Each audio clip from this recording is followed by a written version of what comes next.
ಸ್ನೇಹಿತರೆ, ಮೀಡಿಯಾ ಮಾಸ್ಟರ್ಸ್ಗೆ ಸ್ವಾಗತ ಸುಸ್ವಾಗತ. ಗೆಳೆಯರೆ, ಇವತ್ತು ಯುಗಾದಿ. ಇದನ್ನು ಕ್ರೋಧಿನಾಮ ಸಂವತ್ಸರ ಅಂತ ಕರೀತಾರೆ. ಆದರೆ ಭಾರತದ ದೃಷ್ಟಿಯಿಂದ ಯುಗಾದಿಯ ಹಿಂದಿನ ದಿನ ಒಂದು ದೊಡ್ಡ ರಾಜತಾಂತ್ರಿಕ ಗೆಲುವು ಸಿಕ್ಕಿದೆ.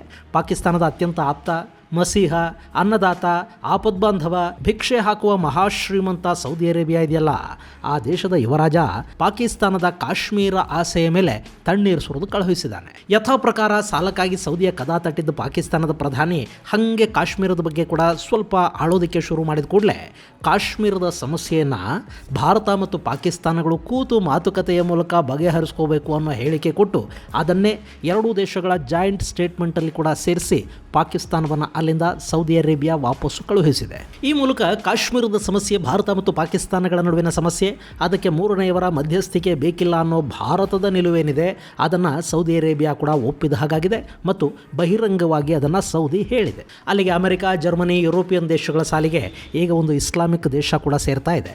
ಅದು ಭಾರತದ ನಿಲುವನ್ನು ಬೆಂಬಲಿಸ್ತಾ ಇದೆ. ಜೊತೆಗೆ ನೀವೇ ಹೋಗಿ ಭಾರತದ ಜೊತೆ ಸಂಬಂಧ ಸುಧಾರಿಸ್ಕೊಳ್ಳಿ ಅಂತ ಪಾಕಿಸ್ತಾನಕ್ಕೆ ಕಿವಿ ಮಾತನ್ನು ಕೂಡ ಹೇಳಿ ಕಳುಹಿಸಿದೆ.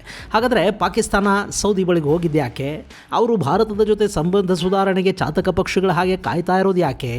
ಕಾಶ್ಮೀರದ ವಿಷಯದಲ್ಲಿ ಸೌದಿಯ ಹೇಳಿಕೆ ಪಾಕಿಸ್ತಾನಕ್ಕೆ ಹೇಗೆ ನಿರಾಸೆಯನ್ನು ಉಂಟು ಮಾಡುತ್ತೆ ಅನ್ನೋ ಬಗ್ಗೆ ಒಂದಷ್ಟು ಮಾಹಿತಿಯನ್ನು ನಾವಿಲ್ಲಿ ನೋಡೋಣ.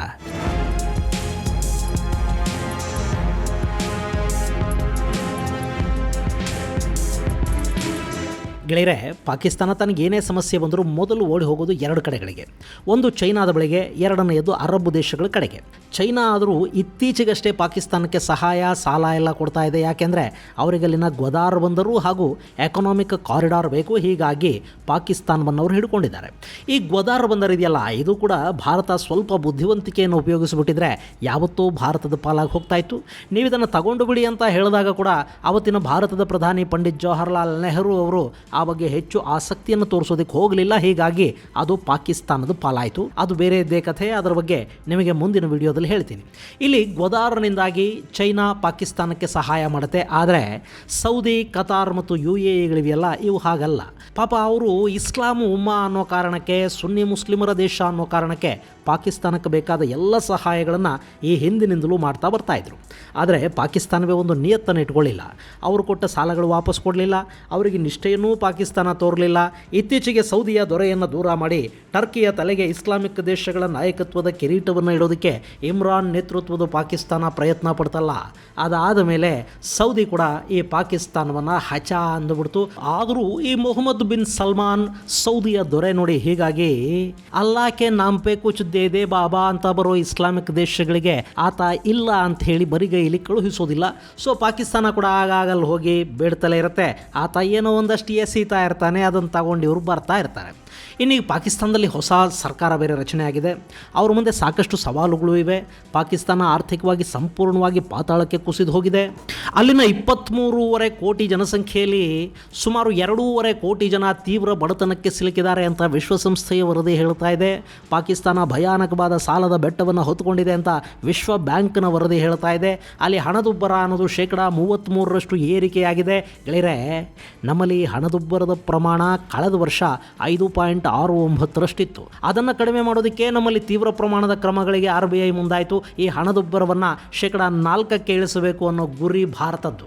ಈ ವರ್ಷ ಅದು 5% ಇರುತ್ತೆ ಅಂತ ಹೇಳಲಾಗ್ತಾ ಇದೆ. ಆದರೆ ಈ ಹಣದುಬ್ಬರದ ಪ್ರಮಾಣ ಪಾಕಿಸ್ತಾನದಲ್ಲಿ 33% ಅಲ್ಲಿ 18ಕ್ಕೂ ಹೆಚ್ಚು ಅತ್ಯವಶ್ಯಕ ವಸ್ತುಗಳ ಬೆಲೆ ಆಕಾಶಕ್ಕೆ ಏರಿದೆ. ನ್ಯಾಚುರಲ್ ಗ್ಯಾಸ್ನ ದರ ಕಳೆದ ಒಂದೇ ವರ್ಷದಲ್ಲಿ 900% ಏರಿಕೆಯಾಗಿದೆ. ಆಹಾರ ಧಾನ್ಯಗಳ ಕೊರತೆಯನ್ನು ಆ ದೇಶ ಅನುಭವಿಸ್ತಾ ಇದೆ. ಇನ್ನು ಅವರ ಸಾಲ ಅಂದರೆ ಈ ವರ್ಷ ಹಿಂತಿರುಗಿಸಬೇಕಾದ ಸಾಲದ ಮೊತ್ತ $26 ಬಿಲಿಯನ್. ಅವರ ಫಾರೆಕ್ಸ್ ರಿಸರ್ವ್ ಅಂದರೆ ಅವರ ಖಜಾನೆಯಲ್ಲಿನ ವಿದೇಶಿ ವಿನಿಮಯ ಸಂಗ್ರಹ ಬರೀ $8 ಬಿಲಿಯನ್ ಇದೆ. ಹೀಗಾಗಿ ಪಾಕಿಸ್ತಾನ ಬೇಲ್ಔಟ್ ಪ್ಯಾಕೇಜ್ಗಾಗಿ 24ನೇ ಬಾರಿ IMFಗೆ ಮನವಿಯನ್ನು ಮಾಡಿಕೊಂಡಿದೆ. ಇನ್ನು ಈ IMFನ ಸಹಾಯ ಅಂದರೆ ಅದೊಂಥರ ಬಾಣ್ಲಿಯಿಂದ ಬೆಂಕಿಗೆ ಬಿದ್ದಂಗೆ. ಅವರು ಸುಮ್ಮನೆ ಕೊಡೋದಿಲ್ಲ, ಇಲ್ಲದ ಕಂಡೀಷನ್ಗಳನ್ನು ಹೇರ್ತಾರೆ. ತೆರಿಗೆ ಹೆಚ್ಚು ಮಾಡಿ ಅಂತಾರೆ, ಹಣನ ಹೇಗೆ ಖರ್ಚು ಮಾಡಬೇಕು ಅನ್ನೋದನ್ನು ಹೇಳ್ತಾರೆ, ಬೆಲೆ ಏರಿಕೆಗೆ ಆದೇಶ ಕೊಡ್ತಾರೆ, ಸಬ್ಸಿಡಿಗಳನ್ನು ನಿಲ್ಲಿಸಿ ಅಂತಾರೆ. ಈ ಹಿಂದೆ ಹೀಗೆಲ್ಲ ಮಾಡಿದ ಪರಿಣಾಮನೇ ಈಗ ಪಾಕಿಸ್ತಾನದಲ್ಲಿ ವಿದ್ಯುತ್ ಬೆಲೆ, ಪೆಟ್ರೋಲ್ ಪೆಟ್ರೋಲ್ ಡೀಸೆಲ್ ಬೆಲೆ, ಆಹಾರ ಧಾನ್ಯಗಳ ಬೆಲೆ ಎಲ್ಲ ಕೂಡ ಏರಿಕೆಯಾಗಿ ಕೂತಿದೆ. ಮಾಡದೇ ಇದ್ದರೆ ಹಣ ಸಿಗೋದಿಲ್ಲ. ಅವ್ರು ಹೇಳಿದ್ದನ್ನೆಲ್ಲ ಮಾಡಿದರೆ ಜನರ ಬದುಕು ದುಸ್ತರವಾಗುತ್ತೆ. ಈ IMF ಅನ್ನೋದು ಎರಡಲಗಿನ ಕತ್ತಿ ಇದ್ದಂಗೆ. ಇನ್ನಿದಕ್ಕೆ ಪರಿಹಾರ ಏನಪ್ಪ ಅಂದರೆ ಪಾಕಿಸ್ತಾನ ಬೆಲೆ ಕಡಿಮೆ ಮಾಡ್ಕೊಳ್ಳೋದಕ್ಕೆ ಒಂದು ವ್ಯವಸ್ಥೆಯನ್ನು ಮಾಡ್ಕೋಬೇಕು. ಅದಕ್ಕೆ ಭಾರತದ ಜೊತೆಗಿನ ವ್ಯಾಪಾರಗಳಿಂದ ಈ ಹಿಂದೊಂದಷ್ಟು ಲಾಭ ಆಗ್ತಾಯಿತ್ತು. ಆದರೆ ಪುಲ್ವಾಮಾ ದಾಳಿಯ ನಂತರ ಭಾರತ ಪಾಕಿಸ್ತಾನದ ಬಾಲಾಕೋಟ್ ಮೇಲೆ ಏರ್ ಸ್ಟ್ರೈಕ್ ಮಾಡ್ತಲ್ಲ, ಅದಾದ ಮೇಲೆ ಪಾಕಿಸ್ತಾನ ಭಾರತದ ಜೊತೆಗಿನ ಸಂಬಂಧಗಳನ್ನು ಹಾಳು ಮಾಡಿಕೊಳ್ತಾ ಹೋಯಿತು. ಕಾಶ್ಮೀರಕ್ಕಿದ್ದ ಆರ್ಟಿಕಲ್ 370 ರದ್ದಾದ ನಂತರ ಭಾರತದ ವಿರುದ್ಧ ಬಾಯಿ ಬಡ್ಕೊಂಡು ಪಾಕಿಸ್ತಾನ ಎಲ್ಲ ಸಂಬಂಧಗಳನ್ನು ಕಡಿತ ಮಾಡಿಕೊಂಡು ವ್ಯಾಪಾರವನ್ನು ಕೂಡ ನಿಲ್ಲಿಸ್ತು. ಈಗ ಭಾರತದಿಂದ ಏನೇ ಬೇಕು ಅಂದರೂ ಕೂಡ ಪಾಕಿಸ್ತಾನ ದುಬೈ ಮೂಲಕ, ಅರಬ್ ದೇಶಗಳ ಮೂಲಕ ತರಿಸ್ಕೊಳ್ಳುತ್ತೆ. ಅದರಿಂದಾಗಿ ಅಲ್ಲಿ ಬೆಲೆ ಹೆಚ್ಚಳವಾಗ್ತಾ ಇದೆ. ಅದು ಪಾಕಿಸ್ತಾನಿ ವ್ಯಾಪಾರಿಗಳನ್ನು ಸಂಕಷ್ಟಕ್ಕೆ ದೂಡ್ತಾ ಇದೆ. ಹೀಗಾಗಿ ಮೊನ್ನೆ ಅಲ್ಲಿನ ಪಂಜಾಬ್ ವರ್ತಕರು ಮತ್ತೆ ಭಾರತದ ಜೊತೆ ವ್ಯಾಪಾರ ಸಂಬಂಧಗಳನ್ನು ಶುರು ಮಾಡಿ ಅಂತ ಹೊಸ ಸರ್ಕಾರಕ್ಕೆ ಒತ್ತಾಯ ಮಾಡೋದಕ್ಕೆ ಶುರು ಮಾಡಿದ್ದಾರೆ. ಈ ಪಾಕಿಸ್ತಾನದಲ್ಲಿ ಹೇಗೆ ಅಂದರೆ ಅಲ್ಲಿನ ಆಳುವ ವರ್ಗ ಬಹುತೇಕ ಪಂಜಾಬ್ ಪ್ರಾಂತದಿಂದಲೇ ಬರುತ್ತೆ. ಅಲ್ಲಿನ ಆಡಳಿತದಲ್ಲಿ, ಸೇನೆಯಲ್ಲಿ ಕೂಡ ಪಂಜಾಬಿಗಳೇ ಉನ್ನತ ಹುದ್ದೆಯಲ್ಲಿದ್ದಾರೆ. ಎಲ್ಲದರಲ್ಲೂ ಅವರದ್ದೇ ಮೇಲುಗೈ. ಹೀಗಾಗಿ ಅಲ್ಲಿನ ವರ್ತಕರ ಒತ್ತಡಗಳನ್ನು ಅಲ್ಲಿನ ಆಡಳಿತ ಕೇಳಲೇಬೇಕಾಗುತ್ತೆ. ಸೊ ಹೀಗೆ ಒತ್ತಡ ಹೆಚ್ಚಾದ ನಂತರವೇ ಮೊನ್ನೆ ಪಾಕಿಸ್ತಾನದ ವಿದೇಶಾಂಗ ಸಚಿವ ಇಶಾಕ್ ದಾರ್ ಭಾರತದ ಜೊತೆ ಮತ್ತೆ ವ್ಯಾಪಾರ ಸಂಬಂಧಗಳನ್ನು ಪುನರಾರಂಭ ಮಾಡೋ ಬಗ್ಗೆ ನಾವು ಸೀರಿಯಸ್ ಆಗಿ ಯೋಚನೆ ಮಾಡ್ತಾ ಇದ್ದೀವಿ ಅನ್ನೋ ಮಾತುಗಳನ್ನು ಲಂಡನ್ನಲ್ಲಿ ಮಾಧ್ಯಮಗಳ ಮುಂದೆ ಹೇಳಿದ್ದು. ಈಗ ಪಾಕಿಸ್ತಾನ ಭಾರತದ ಜೊತೆಗಿನ ಮಾತುಕತೆಗಳಿಗಾಗಿ ತುಂಬಾ ಪ್ರಯತ್ನ ಮಾಡ್ತಾ ಇದೆ. ಆದರೆ ಆ ಮಾತುಕತೆಗಳ ಬಗ್ಗೆ ಭಾರತ ಯಾವ ಆಸಕ್ತಿಯನ್ನು ತೋರ್ತಾ ಇಲ್ಲ. ಪಾಕಿಸ್ತಾನದ ಜೊತೆಗಿನ ವ್ಯಾಪಾರ ನಮಗೆ ಬೇಕಾಗೇ ಇಲ್ಲ ಅನ್ನೋ ಮನಸ್ಥಿತಿಯಲ್ಲಿ ಭಾರತ ಇದೆ. ಮೊದಲು ಭಯೋತ್ಪಾದನೆಯನ್ನು ನಿಲ್ಲಿಸಿ ಆನಂತರ ಮಾತುಕತೆಗೆ ಬನ್ನಿ ಅನ್ನೋ ತನ್ನ ನಿಲುವಿಗೆ ಭಾರತ ಅಂಟಿಕೊಂಡಿದೆ. ಹೀಗಾಗಿ ಈಗ ಪಾಕಿಸ್ತಾನ ಭಾರತದ ಮಿತ್ರರು ಯಾರ್ಯಾರಿದ್ದಾರೆ ಅವರನ್ನೆಲ್ಲ ಹುಡುಕೊಂಡು ಹೋಗಿ ನಮಗೊಂದು ಸ್ವಲ್ಪ ಪಂಚರ್ ಹಾಕಿ ಭಾರತದ ಜೊತೆ ಪ್ಯಾಚ್ ಮಾಡಿಸಿ ನಮ್ಮ ಸಂಬಂಧ ಸುಧಾರಣೆ ಮಾಡಿಸಿ ಅಂತ ಕೇಳ್ತಾ ಇದೆ. ಅದೇ ಪ್ರಯತ್ನ ಮೊನ್ನೆ ಸೌದಿ ಅರೇಬಿಯಾದಲ್ಲೂ ನಡೀತು. ನಾನು ಆಗಲೇ ಹೇಳಿದ ಹಾಗೆ ಸೌದಿ ಅರೇಬಿಯಾ ಪಾಕಿಸ್ತಾನದ ಪಾಲಿಗೆ ಆಪದ್ಬಾಂಧವ, ಸಾಲದಾತ. ಯಾವಾಗ ಪಾಕಿಗಳಲ್ಲಿ ಹೋದರೂ ಕೂಡ ಸೌದಿಯ ದೊರೆಗಳವರನ್ನು ಬರಿಗೈಲಿ ಕಳುಹಿಸೋದಿಲ್ಲ. ಏನೋ ಒಂದು ಕೊಟ್ಟು ಕಳುಹಿಸ್ತಾರೆ. ಅಂಥದ್ರಲ್ಲಿ ರಂಜಾನ್ನ ಹಿಂದೆ ಮುಂದೆ ಹೋದ್ರಂತೂ ಬರಿಗೈಲಿ ಕಳಿಸೋದಕ್ಕೆ ಸಾಧ್ಯನೇ ಇಲ್ಲ. ರಂಜಾನ್ನಲ್ಲಿ ಭಿಕ್ಷಕರು, ದೀನರು ಯಾರೇ ಬಂದರೂ ಅವರಿಗೆ ಸಹಾಯ ಮಾಡಬೇಕು, ಊಟ ಕೊಟ್ಟು ಕಳುಹಿಸಬೇಕು. ಹೀಗಾಗಿನೇ ರಂಜಾನ್ಗೊಂದು 3 ದಿನ ಮುಂಚೆ ಪಾಕಿಸ್ತಾನದ ಪ್ರಧಾನಿ ಶಹಬಾಜ್ ಶರೀಫ್ ಸೌದಿಗೆ ಪ್ರವಾಸವನ್ನು ಕೈಗೊಂಡಿದ್ದಾರೆ.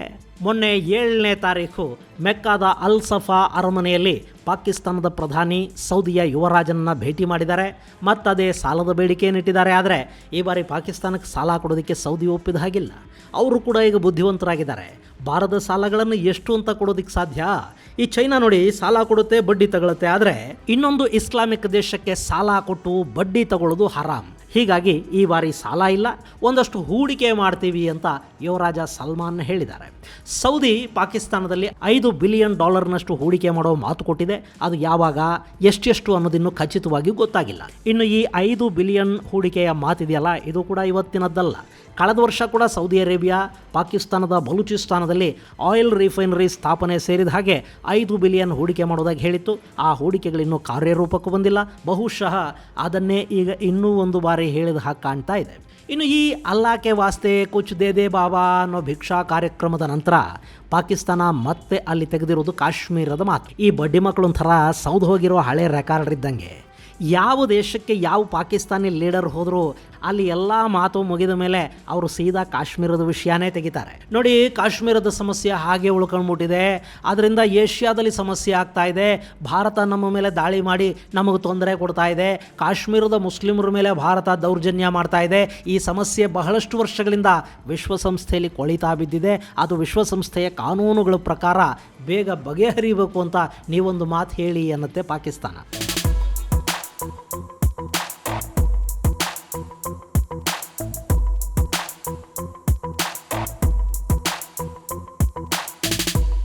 ಭಾರತ, ಕಾಶ್ಮೀರ, ಪಾಕಿಸ್ತಾನ ಇದ್ಯಾವುದೂ ಗೊತ್ತಿಲ್ಲದವರು ಆಯಿತು ಅಂತ ಹೇಳ್ಬಿಡ್ತಾರೆ.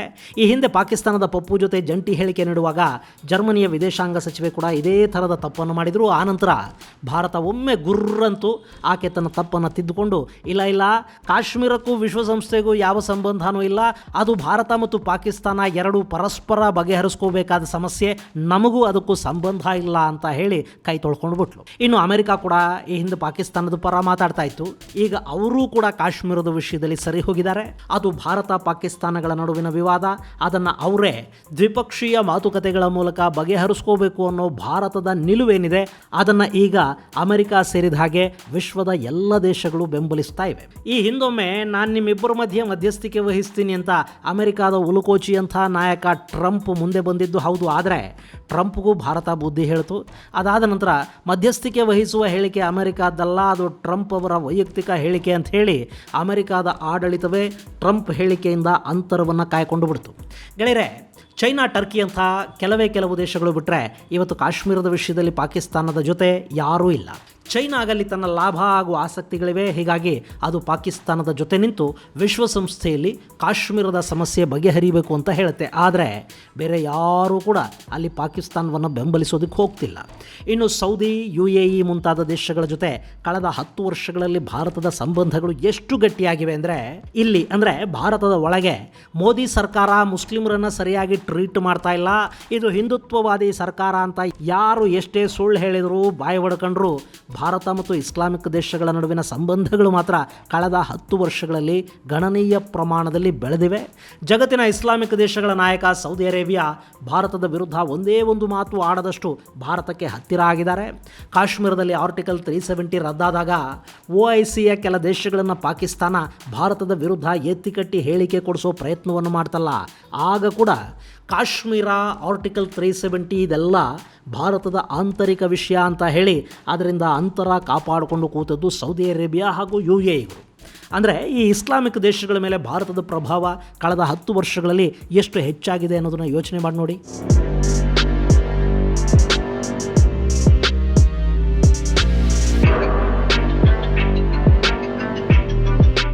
ಸ್ನೇಹಿತರೆ, ಅರಬ್ ದೇಶಗಳಿಗೆ ವ್ಯಾಪಾರ ಬೇಕು. ಬರೀ ಪೆಟ್ರೋಲಿನ ಮೇಲೆ ಡಿಪೆಂಡ್ ಆಗೋದಕ್ಕೆ ಸಾಧ್ಯ ಇಲ್ಲ ಅನ್ನೋದನ್ನು ಅವರು ಅರ್ಥ ಮಾಡ್ಕೊಂಡಿದ್ದಾರೆ. ಬೇರೆ ಆದಾಯ ಮೂಲಗಳನ್ನು ಹುಡುಕ್ತಾ ಇದ್ದಾರೆ. ಹೂಡಿಕೆಗಳಿಗೆ, ಪಾಲುದಾರಿಕೆಗೆ ಭಾರತ ಪ್ರಶಸ್ತವಾದ ಸ್ಥಳ. ಹೀಗಾಗಿ ಅವರಿಗೆ ಭಾರತ ಬೇಕು. ಅವರು ಕಾಶ್ಮೀರದಲ್ಲೂ ಹೂಡಿಕೆ ಮಾಡ್ತಾ ಇದ್ದಾರೆ.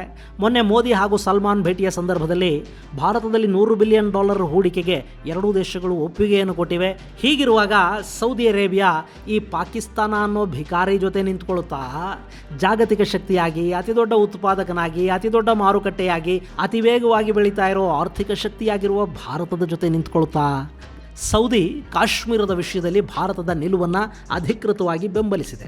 ಪಾಕಿಸ್ತಾನ ಹಾಗೂ ಸೌದಿ ಅರೇಬಿಯಾದ ಜಂಟಿ ಹೇಳಿಕೆಯಲ್ಲಿ ಕೂಡ ಎರಡೂ ದೇಶಗಳು ಕಾಶ್ಮೀರದ ವಿಷಯವನ್ನು ಪರಸ್ಪರ ಮಾತುಕತೆಯ ಮೂಲಕ ಬಗೆಹರಿಸ್ಕೋಬೇಕು ಅಂತ ಇಸ್ಲಾಮಿಕ್ ದೇಶಗಳ ನಾಯಕ ಸೌದಿ ಹೇಳಿದೆ. ಇದು ಭಾರತದ ಮಟ್ಟಿಗೆ ಕಾಶ್ಮೀರದ ವಿಷಯದಲ್ಲಿ ಒಂದು ದೊಡ್ಡ ರಾಜತಾಂತ್ರಿಕ ಗೆಲುವು ಅಂತ ಹೇಳಿದರೆ ಖಂಡಿತ ತಪ್ಪಾಗೋದಿಲ್ಲ. ಸೌದಿ ಅರೇಬಿಯಾ ಕಾಶ್ಮೀರದ ವಿಷಯದಲ್ಲಿ ಭಾರತದ ನಿಲುವನ್ನು ಅಧಿಕೃತವಾಗಿ ಬೆಂಬಲಿಸಿದೆ. ಅದೇ ಮಾತನ್ನು ಪಾಕಿಸ್ತಾನಕ್ಕೂ ಹೇಳಿದೆ. ಎರಡೂ ದೇಶಗಳು ಕಾಶ್ಮೀರದ ವಿಷಯವನ್ನು ಪರಸ್ಪರ ಮಾತುಕತೆಯ ಮೂಲಕ ಬಗೆಹರಿಸ್ಕೋಬೇಕು, ಆ ಮಾತುಕತೆಯನ್ನು ನೀವೇ ಮಾಡಬೇಕು ಅಂತ ಇಸ್ಲಾಮಿಕ್ ದೇಶಗಳ ನಾಯಕ ಸೌದಿ ಪಾಕಿಸ್ತಾನಕ್ಕೆ ಕಿವಿ ಮಾತನ್ನು ಹೇಳಿ ಕಳುಹಿಸಿದೆ. ಇದು ಭಾರತದ ಮಟ್ಟಿಗೆ ಕಾಶ್ಮೀರದ ವಿಷಯದಲ್ಲಿ ಒಂದು ದೊಡ್ಡ ರಾಜತಾಂತ್ರಿಕ ಗೆಲುವು ಅಂತ ಹೇಳಿದರೆ ಖಂಡಿತ ತಪ್ಪಾಗೋದಿಲ್ಲ. ಇನ್ನು ಪಾಕಿಸ್ತಾನ ಹಾಗೂ ಭಾರತದ ವ್ಯಾಪಾರ ಸಂಬಂಧ ಅದು ಮತ್ತೆ ಶುರುವಾಗುತ್ತಾ?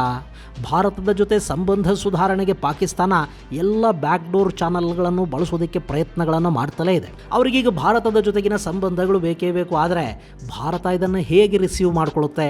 ಭಾರತಕ್ಕೆ ತುಂಬ ಚೆನ್ನಾಗಿ ಗೊತ್ತಿರೋ ವಿಷಯ ಏನು ಅಂದರೆ, ಈಗ ಪಾಕಿಸ್ತಾನ ಸಂಕಷ್ಟದಲ್ಲಿದೆ. ಹೀಗಾಗಿ ಅವರಿಗೀಗ ಭಾರತದ ಜೊತೆ ವ್ಯಾಪಾರ ಬೇಕು. ಒಮ್ಮೆ ಪಾಕಿಸ್ತಾನ ಆರ್ಥಿಕವಾಗಿ ಸ್ವಲ್ಪ ಚೇತರಿಸ್ಕೊಳ್ತು, ಸ್ವಲ್ಪ ಬಲಿತು ಅಂದರೆ ಅವರು ಮತ್ತೆ ಭಾರತದ ವಿರುದ್ಧ ಕ್ಯಾತೆ ತೆಗೆಯೋದಕ್ಕೆ ಶುರು ಮಾಡ್ತಾರೆ. ಭಾರತಕ್ಕೆ ಭಯೋತ್ಪಾದಕರನ್ನು ನುಗ್ಗಿಸೋದು, ಇಲ್ಲಿ ಗಲಭೆಗಳನ್ನು ಸೃಷ್ಟಿ ಮಾಡಿಸೋದು ಅವರ DNA ಅದು ಮತ್ತೆ ಅಲ್ಲಿ ಚಾಲು ಆಗತ್ತೆ. ಹೀಗಾಗಿ ಭಾರತ ಪಾಕಿಸ್ತಾನದ ಈ ಪ್ರಯತ್ನಗಳನ್ನು ಹೇಗೆ ರಿಸೀವ್ ಮಾಡಿಕೊಳ್ಳುತ್ತೆ ಅನ್ನೋದನ್ನು ಕಾದು ನೋಡಬೇಕು. ಇದು ಗೆಳೆಯರೆ, ಪಾಕಿಸ್ತಾನ ಸೌದಿಯಲ್ಲಿ ಅನುಭವಿಸಿ ಬಂದಿರುವ ಮುಖಭಂಗಕ್ಕೆ ಸಂಬಂಧಪಟ್ಟ ಒಂದಷ್ಟು ಮಾಹಿತಿ. ಮುಂದಿನ ಸಂಚಿಕೆಯಲ್ಲಿ ಮತ್ತಷ್ಟು ವಿಶೇಷಗಳ ಜೊತೆ ಮತ್ತೆ ಭೇಟಿಯಾಗೋಣ. ಅಲ್ಲಿವರೆಗೆ ಜೈ ಹಿಂದ್, ಜೈ ಕರ್ನಾಟಕ.